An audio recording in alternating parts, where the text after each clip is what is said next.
И поистине то, что происходит сегодня в умме, и в каком положении мы находимся из-за уничтожения народа Палестины и испытания, надо нам пройтись по этому и разъяснить положение этой уммы, чтобы мусульманин знал, где нужно останавливаться и где нужно быть как есть. Говорит Всевышний Аллах в Коране: «Никоим образом не считайте мертвыми тех, которые были убиты на пути Аллаха.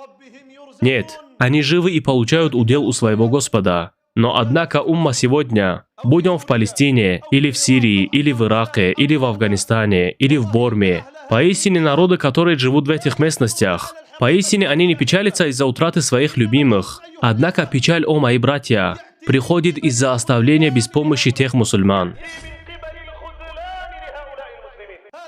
Это и есть то, что печалит. Это и есть то, что разрывает сердца. Это и есть из-за чего плачут глаза. Умма, в ней есть мужчины. Но наше положение такое, что если мы хотим помочь, мы не можем помочь им. Почему? Потому что мы были испытаны нечестивыми правителями, тагутами. Они с самого начала предали Аллаха и Его посланника. И как же они не предадут умму и мусульман? Я хочу, чтобы каждый мусульманин понял, что я говорю, и узнал истину. Клянусь Аллахом, мы сильнее. И я знаю, что в умме есть благо до судного дня.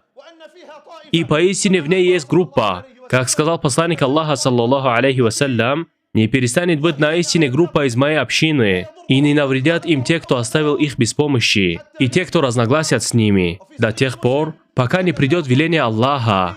А в Сахихе Муслима: не перестанет группа из моей общины сражаться за истину, и не перестанет группа в этом мире придерживаться повеления Аллаха, и будет идти по стопам пророка, саллаллаху алейхи вассалям. Но однако те, которые стоят между ними и между врагами Аллаха, они те, которые судят не по Корану и Сунне. Они сначала предали Аллаха субханаху ва тааля, потому что Аллах субханаху ва тааля приказал и разъяснил в своей книге, что те, кто судит на земле, они должны судить по шариату, по Корану и Сунне пророка, саллаллаху алейхи вассалям. Если мы одарим их властью на земле, правитель, глава, царь, министр и так далее из этих должностей, если мы одарим их властью на земле, они будут совершать намаз, выплачивать закат, велеть совершать одобряемое и запрещать предосудительное. Где же те тагуты в отношении к этому аяту?